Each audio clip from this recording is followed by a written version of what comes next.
In this video, I will explain how to calculate a mixed strategy Nash equilibrium. So let's consider the following game right here. We have two players. We have player 1 and player 2. Now both players can choose to go up or down as their actions.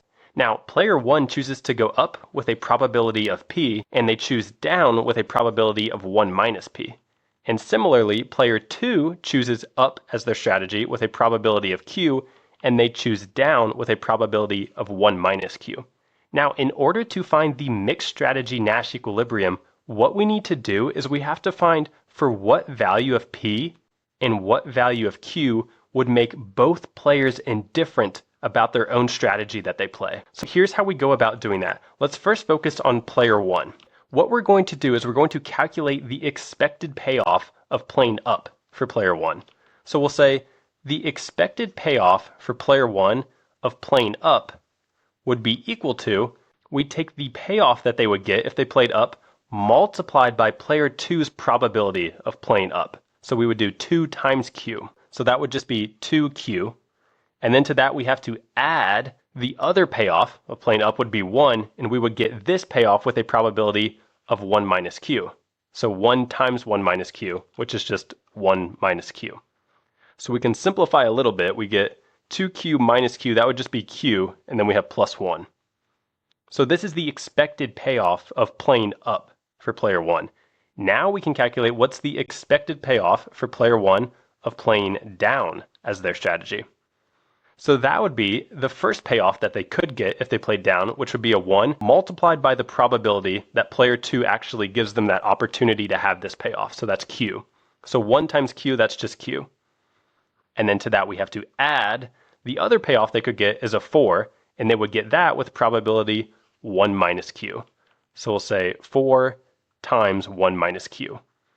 So let's simplify this a little bit. We get q plus 4 minus 4q, and that simplifies to 4 minus 3q. So now what we want to do is we want to find what is this value of q that would make player 1 indifferent to playing up or down as their strategy.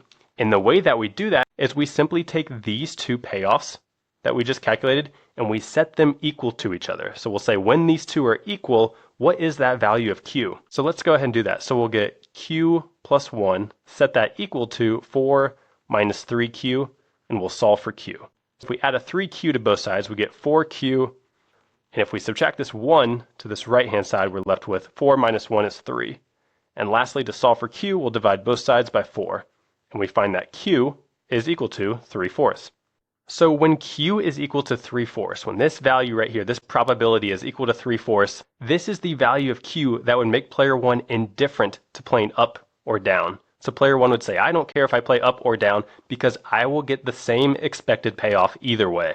So that's our value for q. Now let's find the value for p. So I'll clear a little bit of space here. Okay, so to find the value for p, we're going to repeat this process for player 2. And we'll say, what is the expected payoff for player 2 for the strategy of up, if they play up? So for playing up, they would get a payoff of -3 with a probability of p. So we'll do -3 times p, which is -3p.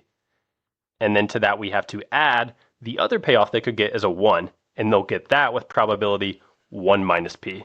So we do 1 times 1 minus p, which is just 1 minus p. So this simplifies to 1 minus 4p. Then we will calculate the expected payoff for player 2 of choosing down as their strategy. So the way we calculate that is they could get a payoff of 2, and that would be with a probability of p, so 2 times p, that's just 2p. And to that we have to add their other possible payoff of -1, and they get that with a probability of 1 minus p. So -1 times 1 minus p, that's going to be p minus 1. And that simplifies to 3p minus 1. So to find this value of p, all we're going to do is take these two values and set them equal to each other and solve for p. So let's do that. So we get 1 minus 4p is equal to 3p minus 1. Let's go ahead and add this 4p to this side and add a 1 to this side. So we'll get 7p is equal to 2. If we divide both sides by 7, we find that p is equal to 2/7. So let's go ahead and write that up here. P is equal to 2/7. So again, when P is equal to this value, 2/7, this is the value for this probability that makes player 2 go, okay, I'm indifferent to choosing up or down as my strategy because either way I will get the same expected payoff. So that is how you can find a mixed strategy Nash equilibrium.